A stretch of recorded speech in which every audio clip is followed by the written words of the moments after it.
Mathieu Abrivard contre Eric Raffin. Eric Raffin contre Mathieu Abrivard. Sébastien Garato contre Sébastien Garato. Et voilà justement Booster Winner qui cette année a été formidable. L'année dernière c'était pas mal non plus mais ça avait mal terminé. Sébastien Garato, l'homme de la course au micro de Fred. Vous m'entendez? Ah, c'est mieux là. On vient de voir les deux d'échauffement de vos deux chevaux. C'était comment? Ça avait l'air bien? Ah, nickel, ouais, les chevaux étaient bien. Eric a fait celui-là de comment il s'appelle Booster. Bocage aussi, ouais, parce que Mathieu n'était pas arrivé. Donc il était super bien. Et puis Booster aussi. Comment ça s'annonce pour Bocage qui a pas si mal couru que ça? L'autre jour attelé, il est un petit peu barré par les meilleurs, mais c'est quand même bien. Ah ouais, il était au troisième et en plus il a fait le tour de bol quand il cramait. Donc là, s'il reste à l'intérieur, il aurait été plus près des premiers. Donc c'est bien. Le cheval est en forme, il est prêt, quoi. Le numéro 8, Booster Winner, on l'a vu travailler à Enghien récemment. C'était une petite sortie pour faire voir un petit peu l'hippodrome. Voilà, c'est du 3 fois en tout. Il est sorti à Laval, je sais plus, Vire, je crois, et puis après Enghien. Donc voilà. Il est bien pour ce soir. Avant le coup, c'est quand même, il a souvent été très bon sur sa distance. Ouais, peut-être qu'il n'est peut-être pas à 100%, quoi. Il est un peu enrobé, donc voilà. Mais bon, il court toujours bien sur la distance. Et puis on l'a mis l'affaire de course, donc il ne devrait pas être mal. Bocage a déjà battu Booster sur ce parcours. Comment vous voyez un peu les choses? Vous pensez quand même que Booster est normalement supérieur? Olivier Varnier avait des problèmes de SEM avec Booster, donc il avait battu ce jour-là. Il m'a mis marché quand même 12-8 ou 12-7, donc c'était pas mal sur la distance. Mais Bocage, c'est un cheval qui s'améliore, c'est un cheval dur, donc c'est un bon cheval. Et normalement, Booster a quand même un peu plus de vitesse, non? Plus de vitesse, voilà, ouais, tout à fait. Ok, merci. Voilà, vous savez tout. Regardez-les d'ailleurs. À gauche, Booster, à droite, Bocage, les deux Garato. L'homme qui a des groupes de chevaux. Non, qui entraîne des chevaux de groupe plutôt. Allez, course référence pour Booster Winner. Écoutez, sa dernière victoire, le 8 février, tout simplement. Dernière victoire lors de sa dernière sortie, c'était sur 2002. Nous sommes sur 2002, 2175, comme ce soir. Il avait pris la tête, il aime bien comme ça s'en aller. À sa performance précédente, il avait été battu par Bocage d'Ortige. Ce jour-là, Bocage d'Ortige n'est que 5e. Regardez Bocage qui est assez loin, qui va hériter de la 5e place parce qu'il y a des chevaux qui ont commis une faute. Mais Booster Winner, ce jour-là, avait battu très facilement Bocage d'Ortige. Voilà, le grand favori de cette épreuve, 1,60. On imagine mal qu'il ne soit pas premier ou deuxième dans cette épreuve, bien sûr. Voilà la casaque de Lucien Sweeter, numéro 3, Bingo Star. Fils de Luc de Star, comme son nom l'indique, et de Rosiris. Rosiris qu'on a connu sous la même casaque. Oui, à ce niveau, c'est beau, hein, parce que tous ces chevaux-là volent. Biscuit de Levera à droite, ça allait très bien. Par contre, faute du numéro 1, Beauté des Racs, hein, qui est le petit dernier, la petite Cendrillon de l'épreuve. C'est elle qui a le moins de gains de loin. Faute de l'as. Après, c'est pas, c'est le numéro. Est-ce qu'on peut jouer contre Booster Winner? Le hit était formidable, le hit de Bocage était bien aussi. Alors pour les surprises possibles, enfin pour les places possibles, parce qu'avant le coup c'est vrai qu'on s'attend vraiment à un duel 6, 7 et 8. Brice de l'Alba est bien, c'est le numéro 4. C'est amusant ça, non? Ouais, William Bijon la préfère au trot monté, la préfère sur cette distance. Donc voilà, elle a fait un petit peu des bêtises au trot attelé. Elle est quand même plus sûre hein, dans cette discipline. Donc attention. Bon, il m'a dit ça devrait être compliqué d'être 1 ou 2, mais elle peut être 3e selon lui.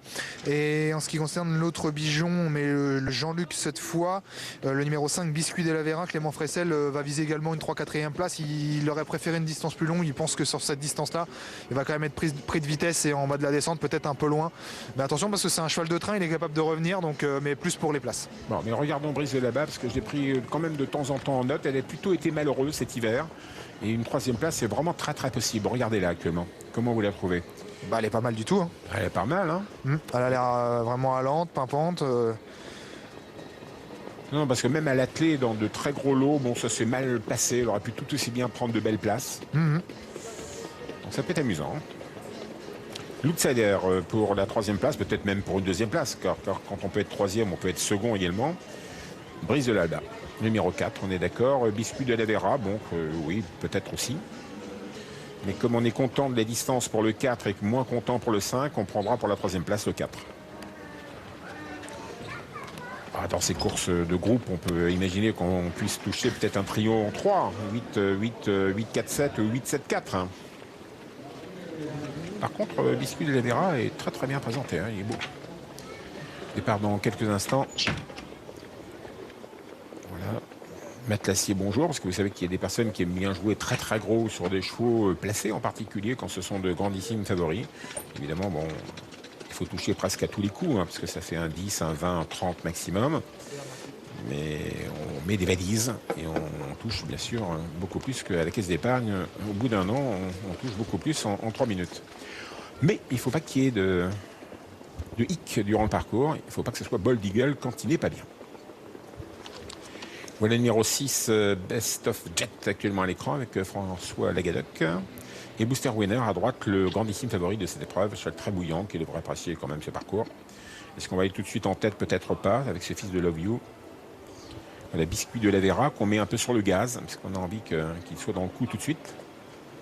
C'est sûr que Biscuit de la Vera visera la 3e place. Allez, on se positionne. 1,50 désormais pour le 8, 3,40 pour le 7. Notre outsider, c'est Brise de la Balle, numéro 4, 20 contre. Ça peut être amusant pour une petite place. On se positionne, c'est la dernière course courue sur la grande piste. La piste est en parfait état. Un petit peu frais pour Frédéric qui est aux écuries. Bon, il terminera peut-être avec... il y a une moumoute, alors ça ira. Biscuit de la Vera comme une petite hésitation au lâcher. Biscuit de la Vera doit assurer et perd une dizaine de mètres. Heureusement, il y a faux départ parce que ça serait très mal passé pour Biscuit. Ouais. Booster parti très bien. Les deux Garato seraient partis extra. Et tout à l'extérieur, Best of Jet également. On assure toujours un peu avec Prise de la Base. C'est normal de la retrouver plutôt parmi les derniers.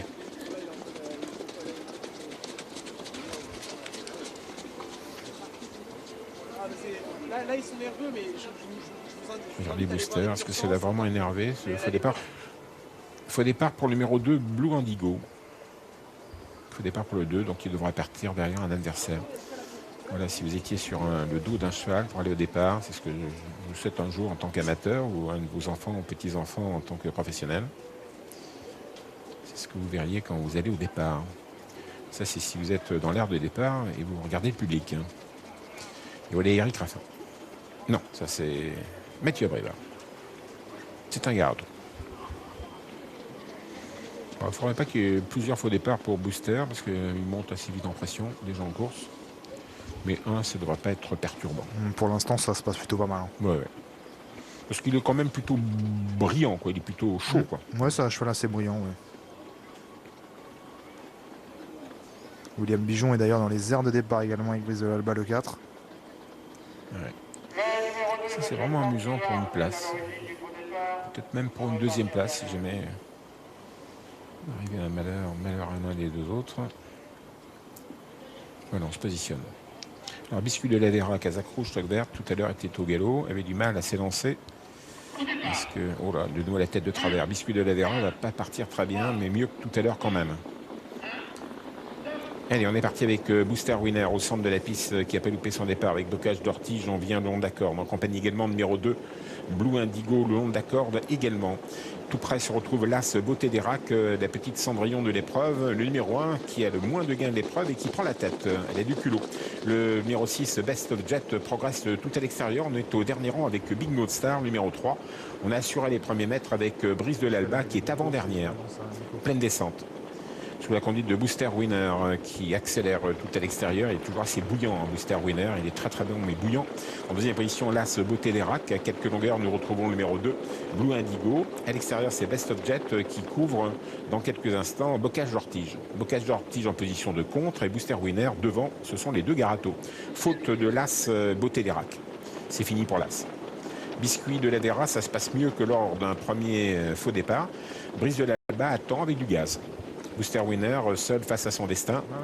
Il est parti désormais Booster Winner avec 2 longueurs d'avance. Numéro 8 avec Eric Raffin. En 2e position, Best of Jet avec François Lagadoc, la casaque bleu-blanc.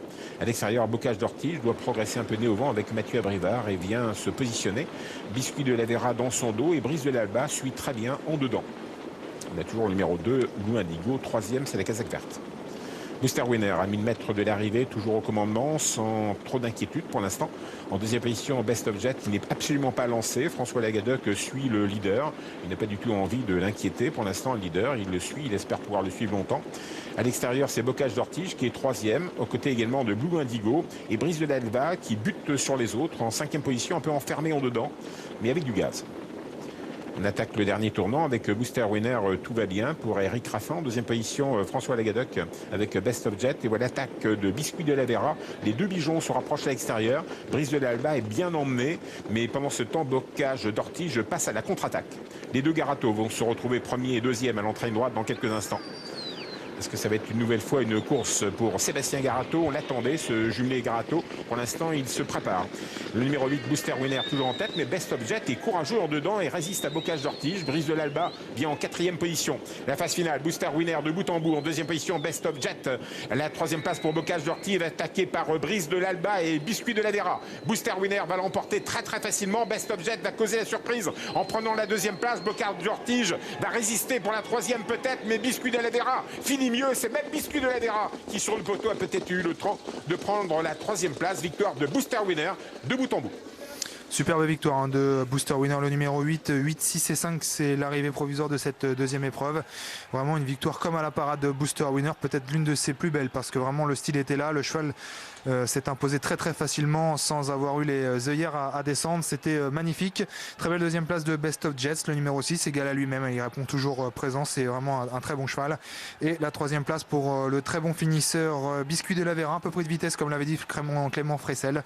Mais le cheval c'est vraiment bien allongé pour finir et il vient dominer pour le second accessite. Et bien le deuxième favori de la course, le 7, Bocage d'Ortige, 8, 6, 5 et 7. Voilà pour l'arrivée toute provisoire de ce groupe 2 du soir, Nicolas. Ouais, tout à fait, une belle victoire, hein, Booster Winner. Je suis d'accord avec vous quand on voit qu'il a les œillères encore relevées et c'est vraiment magnifique. C'est lui qui s'impose, Booster Winner devant le numéro 6, c'est Best of Jet hein, qui crée la surprise, c'est vrai, un petit peu dans cette épreuve. Le 5, Biscuit de la Vera prend la troisième place devant le 7, un peu la déception hein, donc pour Bocage d'Ortige. On retourne du côté de Graigne, c'est la dernière épreuve sur cet hippodrome, là aussi des mâles de 4 ans, mais le niveau est un petit peu inférieur.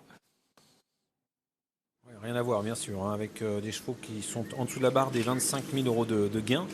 On a un grandissime favori dans cette dernière course, Nicolas. Il se nomme Bon Cœur du Lupin. Il porte la casaque de Jean-Paul Marmion. Ce cheval est déféré des postérieurs pour la première fois de sa carrière. Il a couru 4 fois cette année. Premier, deuxième, troisième, quatrième. Bon, à chaque fois, il perd une place. Aujourd'hui, il est déféré des postérieurs pour la première fois de sa carrière. Et le cheval est donc très en vue au betting. Ils ne sont que 10 dans cette course. J'ai vu son hit tout à l'heure, ça s'est plutôt bien passé avec Antoine Viels. Bon Cœur du Lupin a bien accéléré.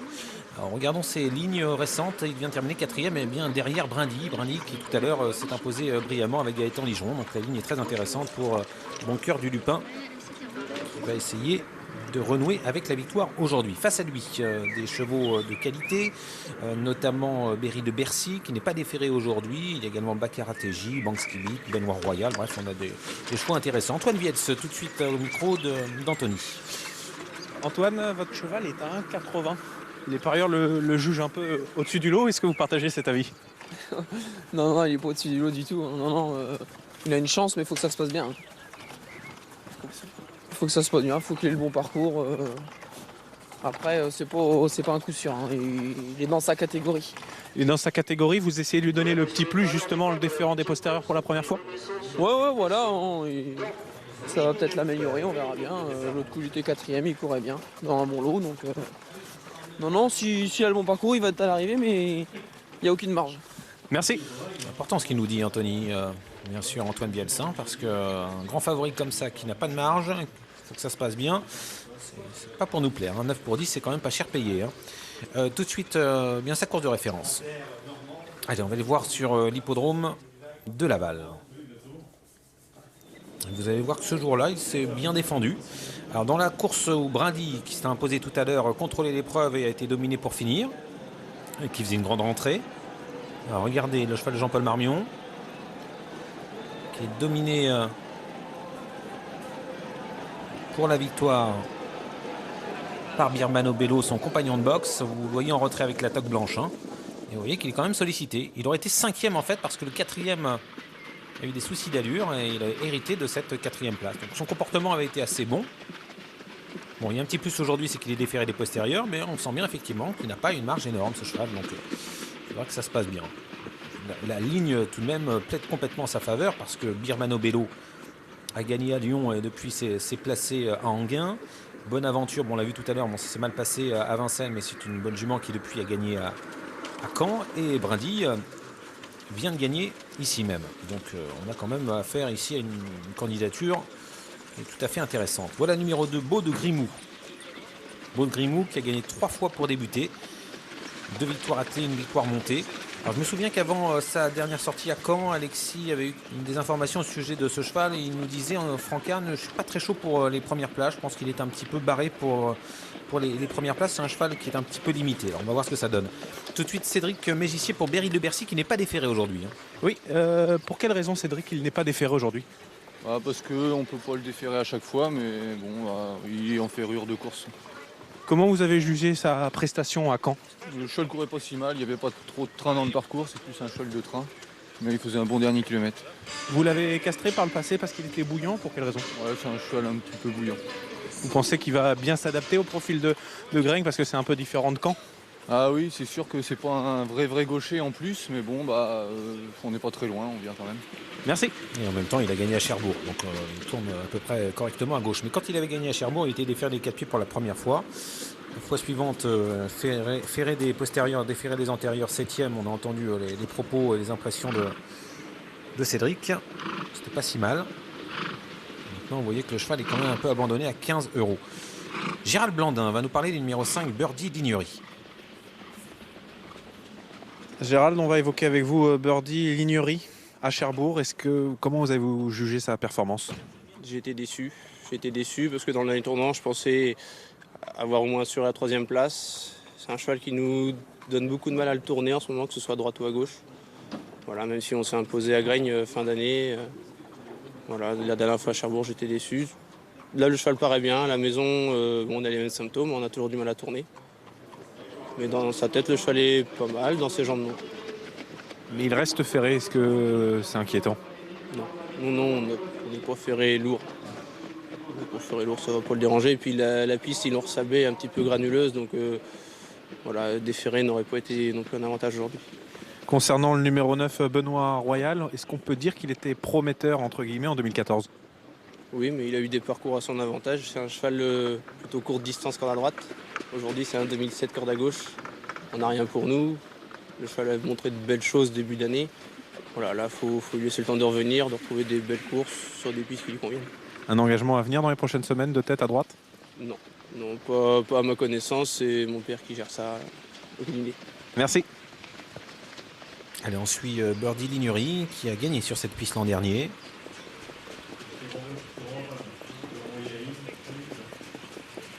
Un peu dans le doute, Gérald, avec ses 2 chevaux. Ah, voilà l'une des bonnes chances. Le numéro 8, Baccarat TJ, qui a battu le favori, Bon Cœur du Lupin, à Laval au mois de mars. Alors depuis, il a été disqualifié 2 fois. Dernièrement, il était 4e, on l'a disqualifié après enquête sur ses allures. Il y a eu un petit souci pour finir. Le papier, je pense que c'est une très bonne chance et il peut même gagner. Pierre-Emmanuel, quand on regarde la liste des partants, entre l'As et le 10, il n'y a que 4 000 € de différence, c'est dire à quel point se tient le lot. Et l'As Business de Berjou, il est en train de rattraper le temps perdu. On dirait pas comme ça sur sa musique, mais la dernière fois, c'était pas si mal, m'a confié son entourage. Il revient dans la bonne cadence et il monte en puissance. Ah oui, parce que moi je l'ai vu courir au mois de mars, j'étais très déçu de sa performance avec François Lecanu. C'était pas terrible ce jour-là, mais c'est vrai que depuis, il y a eu du mieux. Hein. Il y a eu du mieux à Chartres, Chartres, c'était pas si mal que ça. Et donc vu qu'on pourrait se dire entre guillemets qu'il est en léger retard de gain, et vu qu'ils se tiennent de près, ça peut être la petite surprise amusante de ce dernier rendez-vous sur l'hippodrome de Graigne. Bah, écoutez, il faut en tenir compte. Hein. Alors, échauffement du favori avec l'autre cheval très en vue, Baccarat TJ.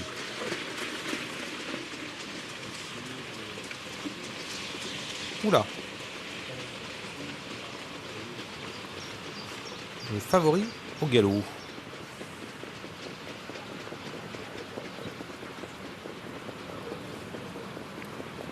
le favori au galop. Et je vois qu'Antoine il va certainement reprendre un départ pour se remettre en confiance, surtout remettre en confiance son cheval.